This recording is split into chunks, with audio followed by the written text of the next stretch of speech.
Hello friend, this is me, your host. Welcome back to our channel. I hope you all are well and doing great. So today I'm back with another videos to give review on three books which are all about nature. So the first one which we're going to see today in these videos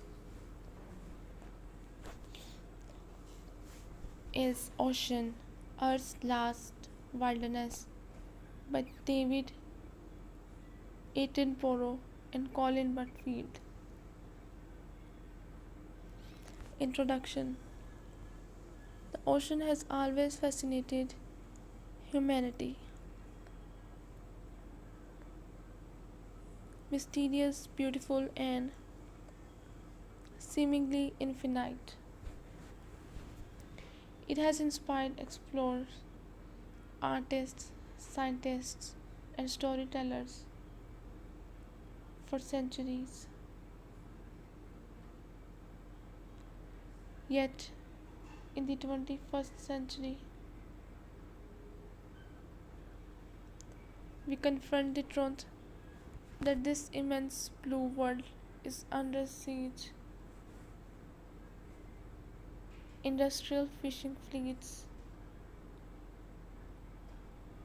plastic waste,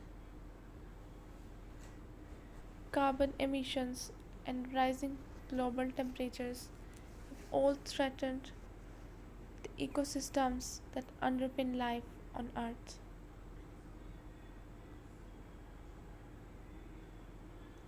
Against this backdrop, David Attenborough and Colin Butterfield's Ocean, Earth's Last Wilderness emerges as a profound and timely work.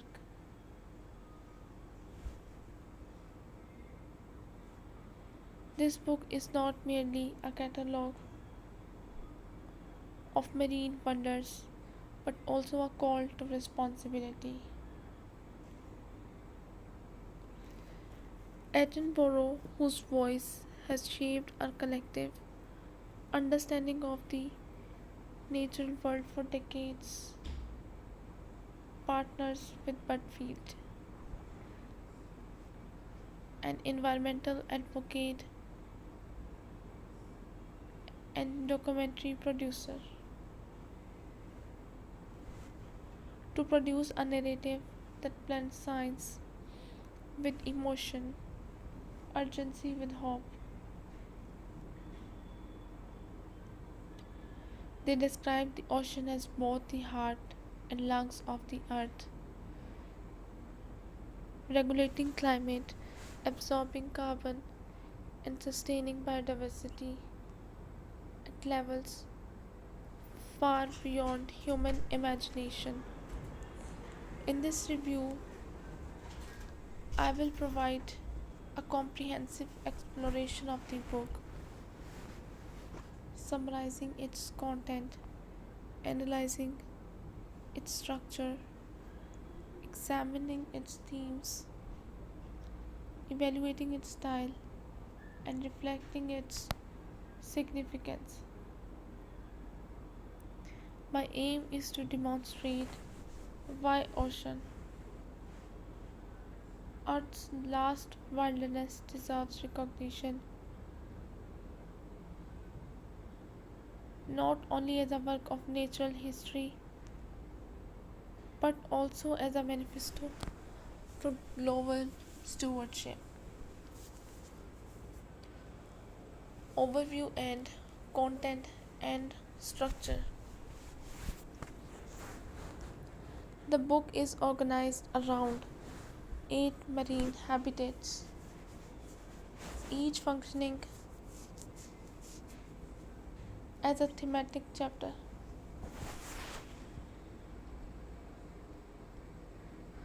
These habitats: coral reefs, mangroves, open seas, deep oceans, kelp forests, polar seas,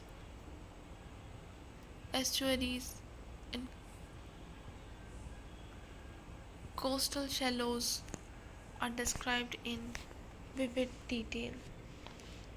Within each, the authors present a combination of scientific insight, key ecological processes, species interactions, and evolutionary marvels. Historical background: how, how humans have engaged with or exploited that habitat. Contemporary challenges: climate change, pollution, and overexploitation.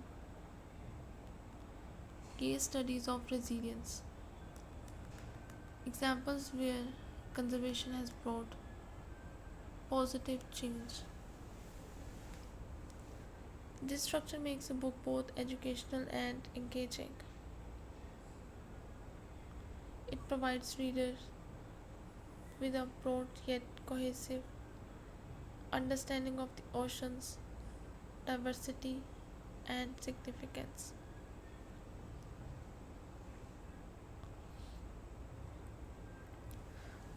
Chapter level analysis: coral reefs, cities of the sea. The opening chapter plunges readers into kaleidoscopic world of coral reefs, habitats often called the rainforest of the sea. Attenborough's prose brings the reef alive as bustling underwater metropolises home to thousands of species that depend on one another. Yet he does not shy away from grim realities. Coral bleaching caused by warming seas has left vast stretches of reef barren and ghostly white. The authors highlight both the tragedy of the Great Barrier Reef's decline and the possibility of revival through marine protected areas. Mangroves and coastal forests, nature's guardians. The book then shifts to mangroves, salt marshes, and seagrass meadows.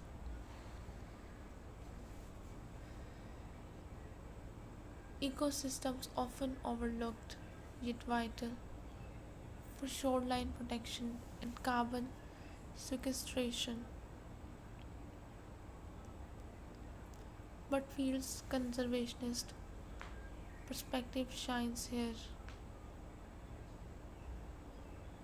underscoring how these habitats act as buffers against rising seas and hurricanes while looking away.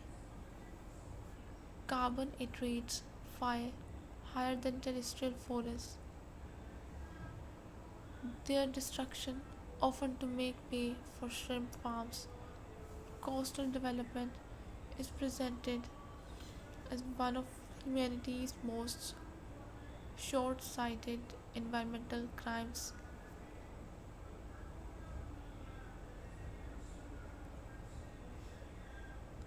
The open ocean, a vast frontier,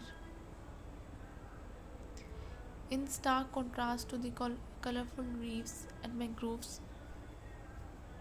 The open ocean is portrayed as a seemingly empty expanse,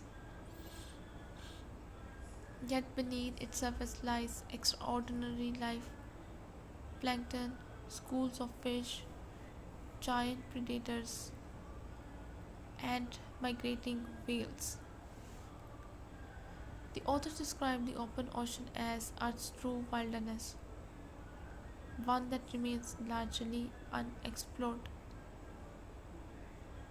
They balance awe with concern, noting how overfishing and blasting debris have intruded even into the remote waters. The deep sea, Earth's hidden world. Few sections capture the imagination as much as the chapter on the deep sea. Here, readers encounter bioluminescent creatures, colossal squid, and hydrothermal vents that host life forms thriving without sunlight. Attenborough and Butterfield emphasize how little we know about the ecosystem, yet mining companies are already plotting to exploit them. The juxtaposition of mystery and threat makes this chapter especially haunting. Polar oceans, fragile extremes.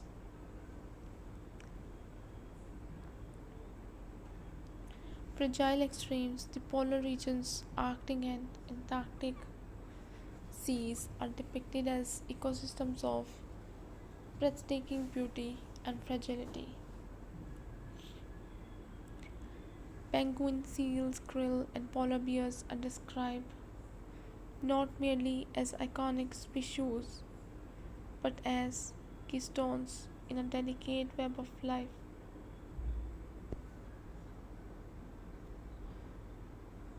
The authors explain how melting ice how threatens global sea levels and disrupts ocean currents with consequences far beyond the poles. Kelp forest and coastal shadows, the underrated the underrated wonders.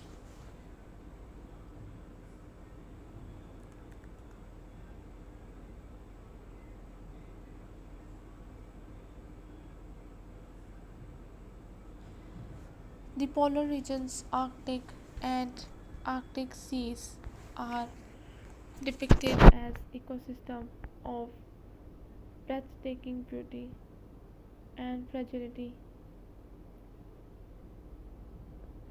Penguin, seals, krills, kelp forests, coastal shallows are celebrated for their productivity and diversity. Giant kelp growing up to 2 feet per day provides food and shelter for countless species. Yet kelp forests are declining due to warming waters and sea urchin overpopulation. The narrative here stresses the importance of local management, showing how targeted action can restore balance.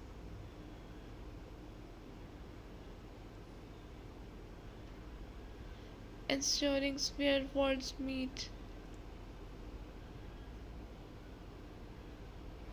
Estuaries where rivers meet the sea are presented as nurseries for fish and birds.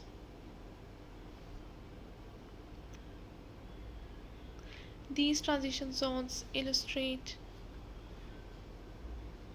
the interconnection between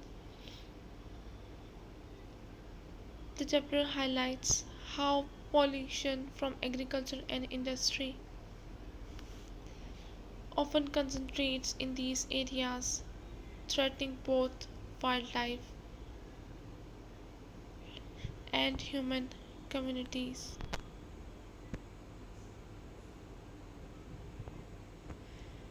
Themes and messages. The oceans as Earth's life support system.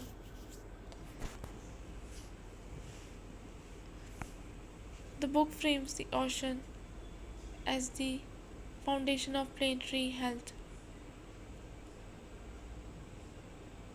Phytoplankton alone absorbs around 40% of human produced carbon dioxide, an extraordinary service.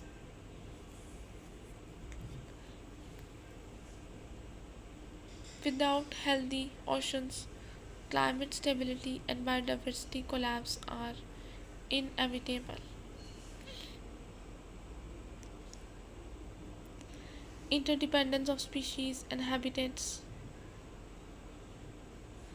Every habitat described is interconnected. Coral reefs support fish that feed coastal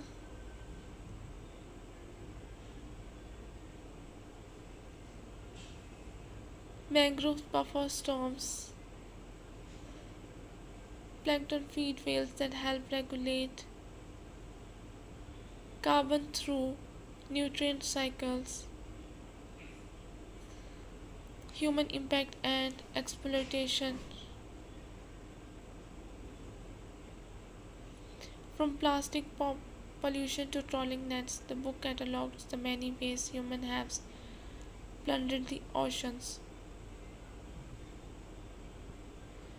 Attenborough and Butfield, but the ocean's resilience is not infinite. They argue that the mindset of seeing the sea as bottomless resource must end.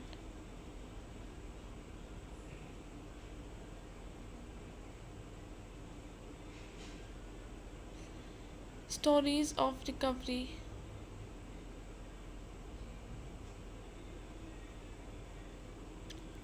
Moral responsibility. The overarching theme is ethical. As a dominant species, the ocean is not a wilderness out there, it is integral to our survival. Protecting it is not charity, but necessity. Style and narrative voice. Attenborough's voice permeates the text, myriad poetic and authoritative. He paints pictures of reef as bustling as Manhattan of wheels, singing through the currents. Bertwill's ads are grounded, activist tone, bringing urgency and practicality.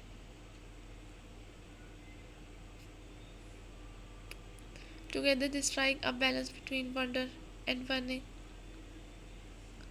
The prose is accessible to general readers, yet filled with enough scientific content to educational.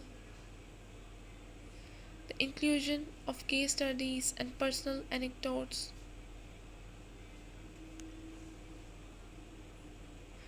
with the vivid imagery ensures it never feels like a dry textbook.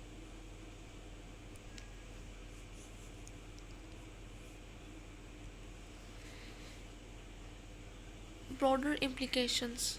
The book's relevance extends far beyond natural history enthusiasts.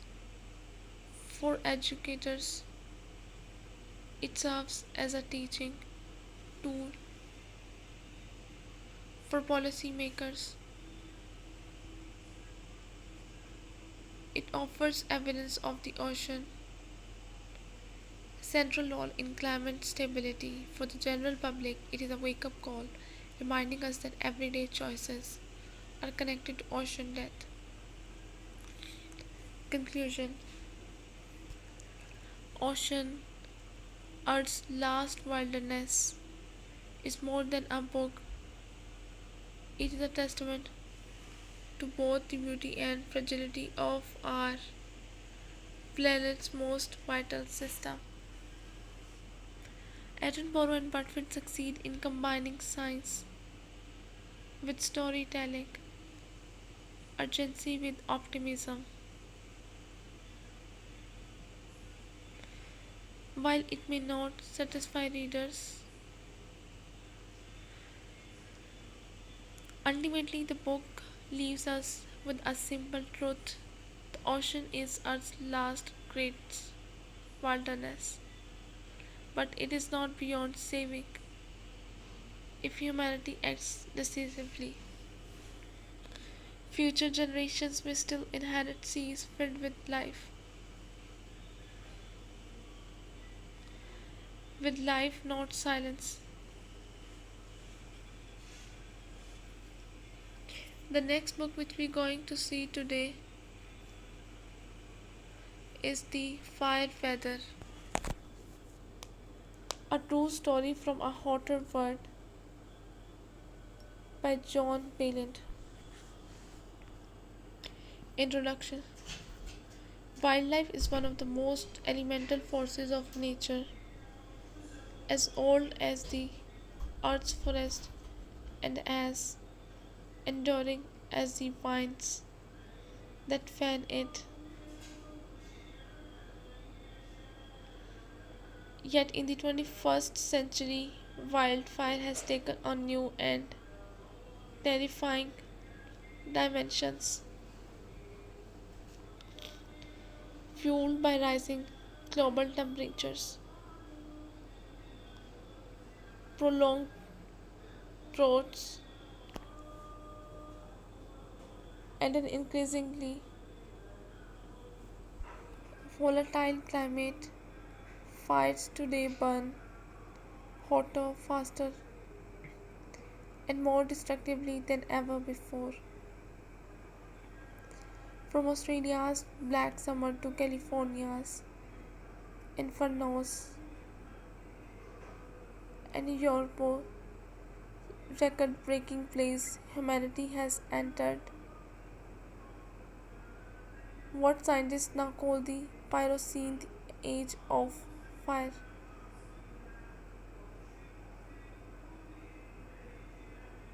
John Williams Fire Weather,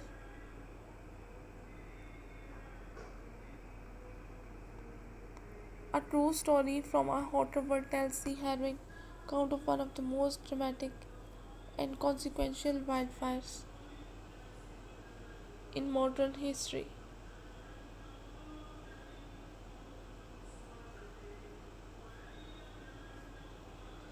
The 2016 Fort McMurray fire in Alberta, Canada. What began as local forest fire quickly escalated into an uncontrollable inferno, forcing nearly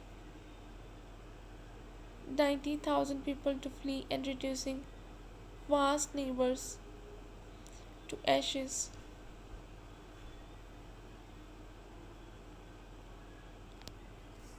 Book is not just about a disaster in one Canadian city. It is about the global forces of climate change.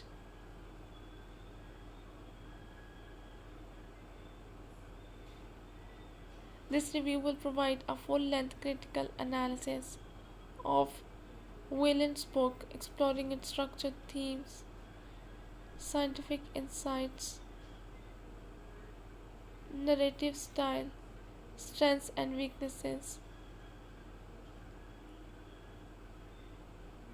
and broader implications. In doing so, I aim to show why fire weather is not a gripping piece of notification but also an essential text for understanding our present and future relationship with fire. Detailed chapter analysis. The spark and the spread. Valiant begins with the spark that ignited in May 2016 under usually hot, dry, and windy conditions. He describes in gripping prose how the fire spread with almost supernatural speed, jumping across highways, consuming entire neighborhoods in minutes and forcing families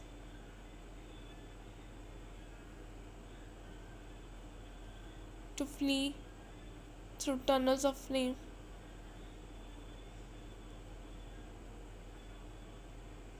These early chapters read like a thriller full of tension and human drama.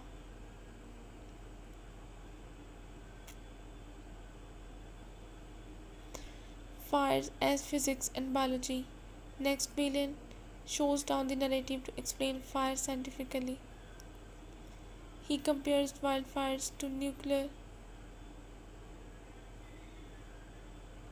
He compares wildfires to nuclear reactors in terms of heat output, noting that the Fort McMurray fire generated energy on par with dozens of Hiroshima bombs.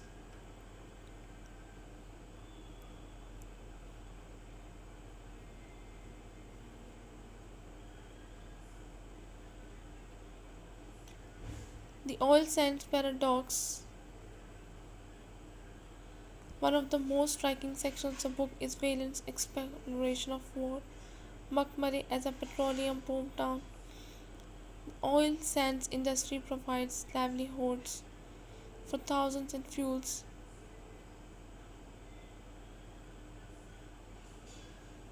economies worldwide, yet it also a major source of greenhouse. Valiant underscores the irony that community most tied to oil extraction was nearly destroyed by a disaster made worse by fossil fuel combustion.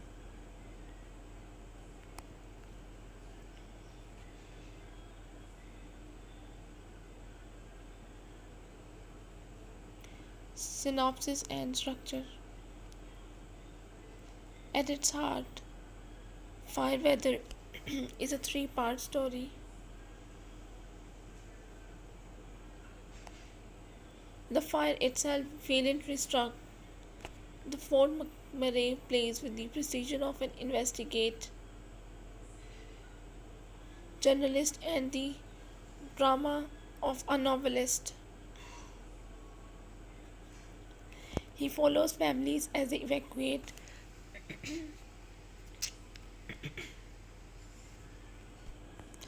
the context of oil, climate, and society.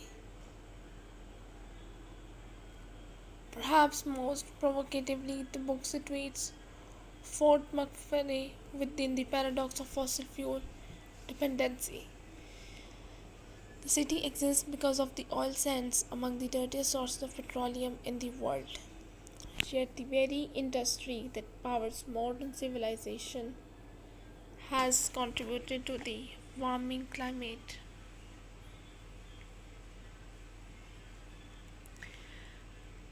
Contributed to the warming climate that made such a fire catastrophic.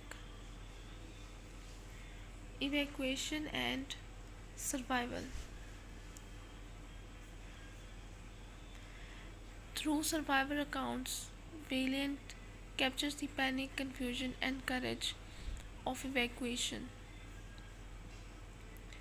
Families abandoning pets, parents shielding children from smoke, traffic jams clogged by fires on both sides.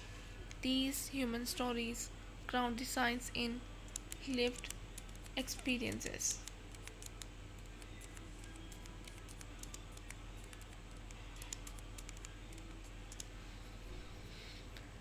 A world of fire weather in the final chapters, Wayland zooms out to connect Fort McMurray to global trends.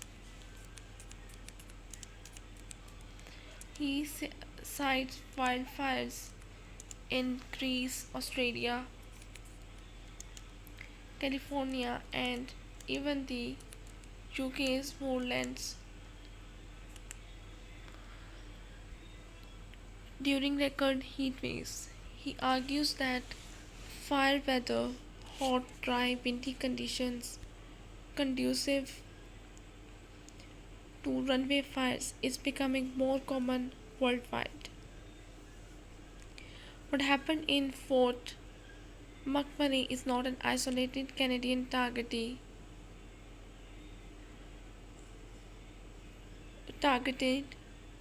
tragedy but a warning for the entire planet.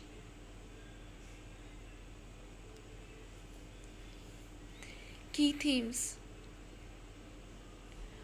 fire as an ancient and modern force.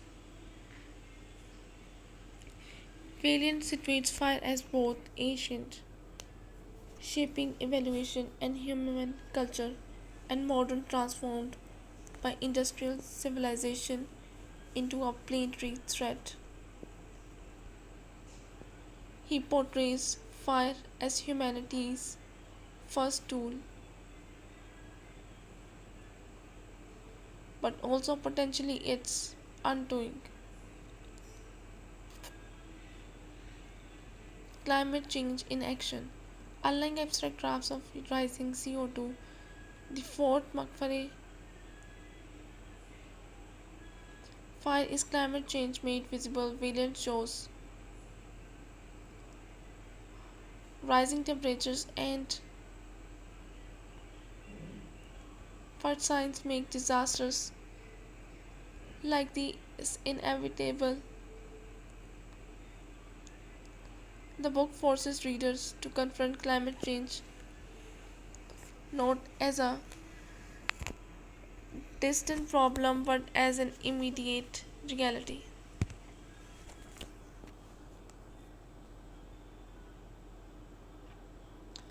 Human vulnerability and resilience. The book also reveals both the fragility and strength of human systems.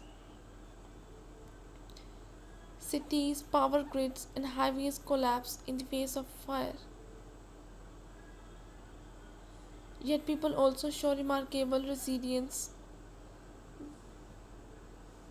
Neighbors helping neighbors, firefighters risking their lives, communities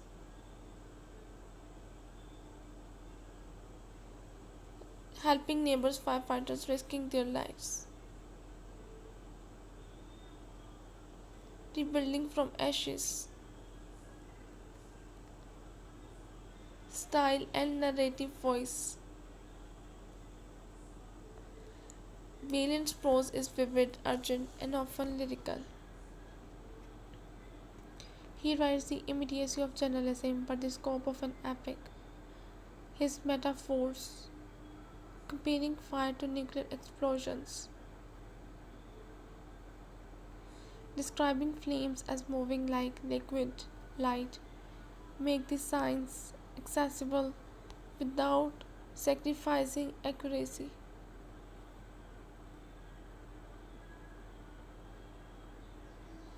What distinguishes Valiant is his ability to balance narrative tension with intellectual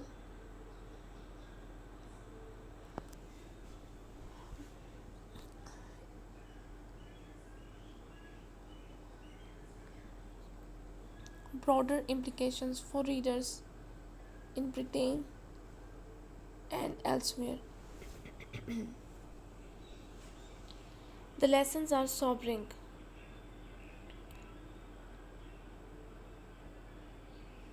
The lessons are sobering. While the UK is not a wildfire hotspot on the scale of Canada or Australia, the record breaking 2022 heatwaves saw grass and moorland fires erupt across England. Valiant's warning is global, no society is immune. The book also has implications for policy. Governments must rethink land management, invest in fire lighting capacity, and most importantly, accelerate the transition away from fossil fuels. On an individual level, The book calls for reflection on consumption, patterns, and ecological responsibility.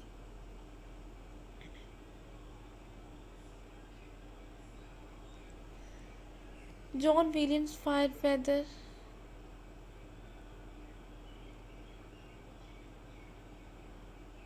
a true story from a author, is a landmark work of non-fiction. It is simultaneously a gripping disaster narrative, a scientific primer on fire, and a profound critique of modern society dependence on fossil fuels.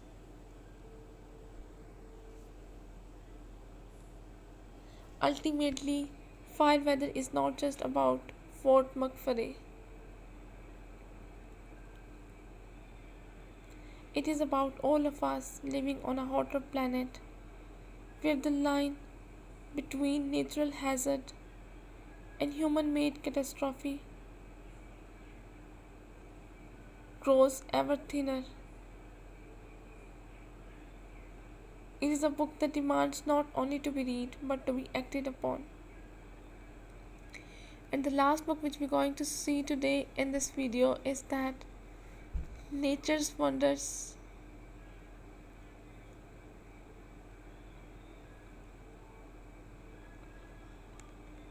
Moments That Mark the Seasons by Jane V. Addams. Introduction. Nature has long served as a mirror for human existence, its cycles reflecting our rhythms of birth, growth, decay, and renewal. In a world increasingly dominated by digital speed, concrete landscapes, and the pressures of modern living, many have many have lost touch with the profound sense of wonder that nature offers. Jane Addams' Nature's Wonders that marked the seasons published in collaboration with the National Trust in 2023. The book presents 50 seasonal moments,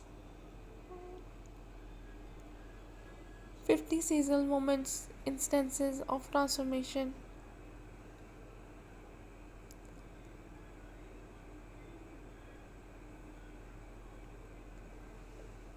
paired with evocative prose and stunning photography. Adam's central aim is not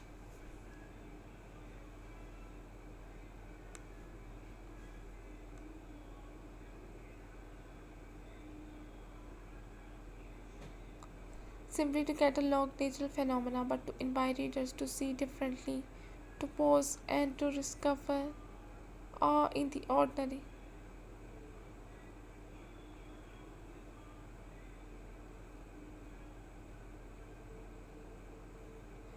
In this review, I will provide an extended analysis of the book structure, seasonal chapters, theme, style, and significance. I will also situate Adams' work within the tradition of British nature writing, assess its strengths and limitations, and reflect on its broader environmental and cultural implications. Structure of the book. The book is divided into four seasonal sections: spring, summer, autumn, and winter.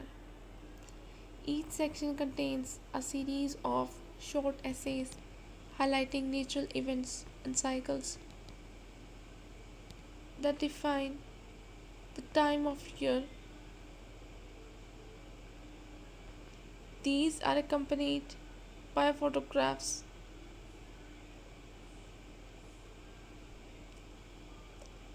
that deepen the sensory experience. Spring focuses on renewal.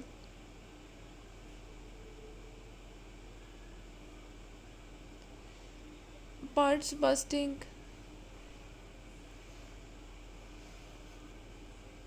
amphibians spawning. Summer emphasizes abundance. Meadows, Meadows in bloom, insect life at its peak, long days of pollination and growth.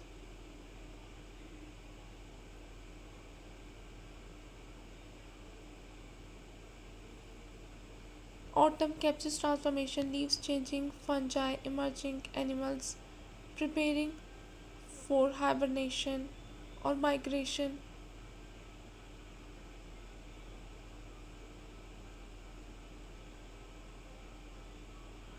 Winter highlights stillness and survival, where branches frost, quiet skies, and the subtle beauty of dormancy. The design allows readers to move chronologically through the book or dip in and out according to season. It almost functions as a calendar of natural wonder, encouraging year round engagement.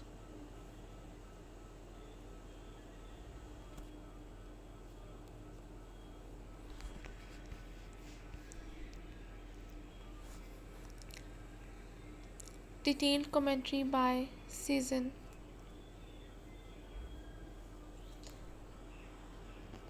Spring's section is filled with moments of awakening and return.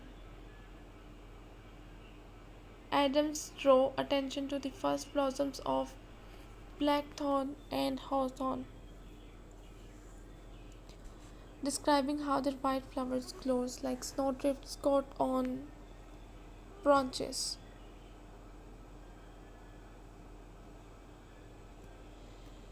Birdsong emerges as another spring wonder. Blackbirds, robins, and warblers filling the air with competing melodies. Arrival of swallows and swifts migrating thousands of miles. Adam's tone in this section is celebratory. Her prose conveys not only functions. Adam's tone in this is celebratory. Her prose conveys not only factual knowledge but also the emotional lift of spring, that human sense of renewal mirrored in the landscape. Summer, abundance and life at its peak.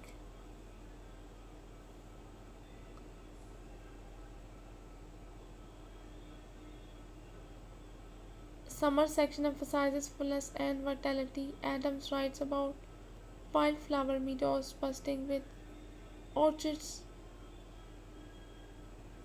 buttercups, bees buzz in hedgerows, playing their ancient role as patrons in the continuity of plant life. Butterflies flit through fields, each species tied to particular flowers or habitats.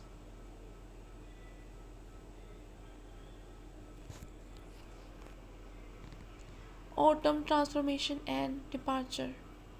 Autumn's essay captured the melancholy beauty of decline and preparation. Leaves turn to gold scarlet and russet before carpeting the ground. Adams describes how the breakdown of chlorophyll reveals pigments long hidden, creating the annual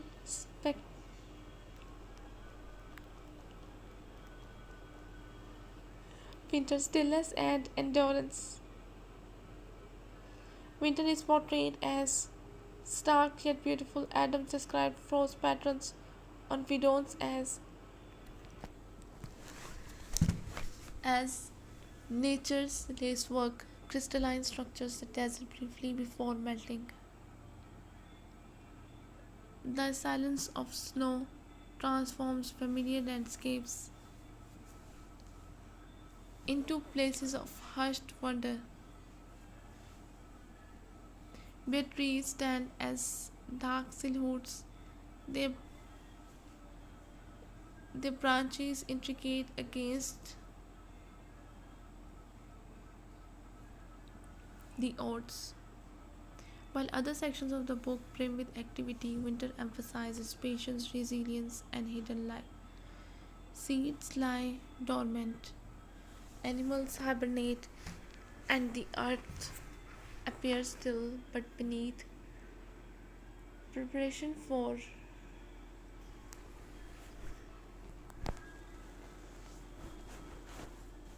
but beneath preparation for spring has already begun.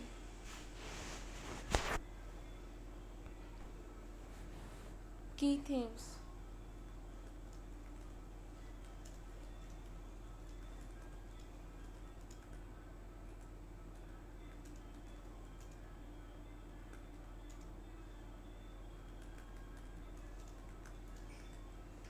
The everydays as extraordinary. Adams repeatedly draws attention to common sights: a daisy, a crow, a frost crystal, and asks readers to see them anew. The book democratizes wonder, teaching that one need not travel to exotic places to encounter miracles.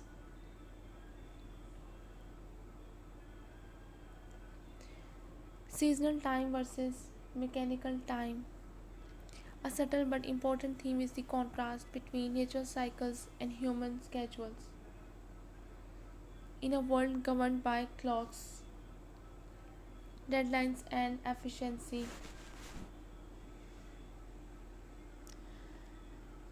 Adam advocates slowing down to live by seasonal rhythms.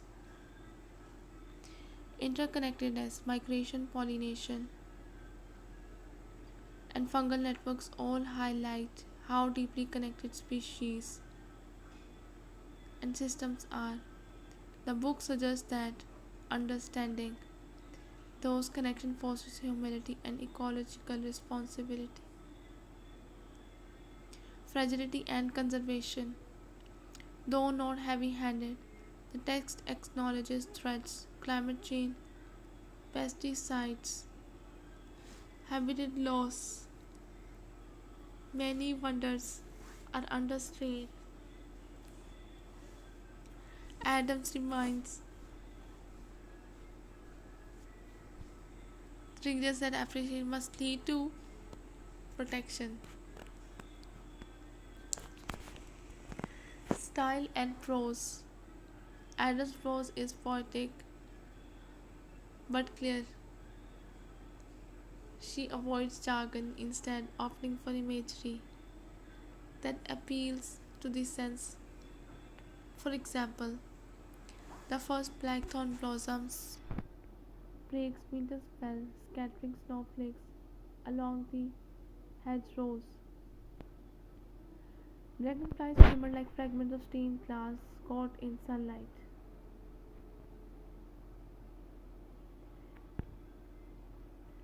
Emotional and ethical resonance. The book awakes nostalgia, memories of childhood summers, autumn walks, or snowy mornings. It also instills gratitude, reminding readers that even in anxious age, beauty abounds. Ethically, Adams' approach may be more effective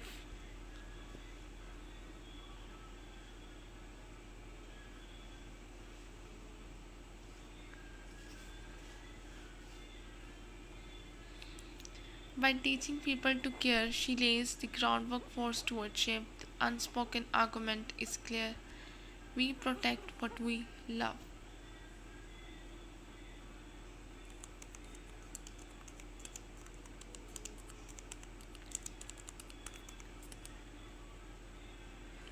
Conclusion. Nature's Wonders: Moments That Mark the Seasons is a luminous contribution to contemporary nature writing. Through 50 portraits of seasonal phenomena, Jane V. Addams reminds us that wonder is everywhere, waiting in blossoms, birdsong, frost, and fallen leaves. The book is not just a guide but a philosophy, an invitation to slow down, pay attention, and re enter the cycles that have always shaped human life. Its combination of lyrical prose, rich photography, and quiet environmental flair to read and a subtle call to action. In an age of ecological fragility and cultural distraction, Adams offers something rare and needed, a book that reconnects, reshines, and restores. So this is all we have from this book, from these three of the books. I hope you guys like the books. If you did, don't forget to press the like button. And if you wanted to buy any of these best-selling books, you can visit our Amazon page, which link is given below, and buy it from there. I'll be back with another videos with another books. Till then, just take care and goodbye.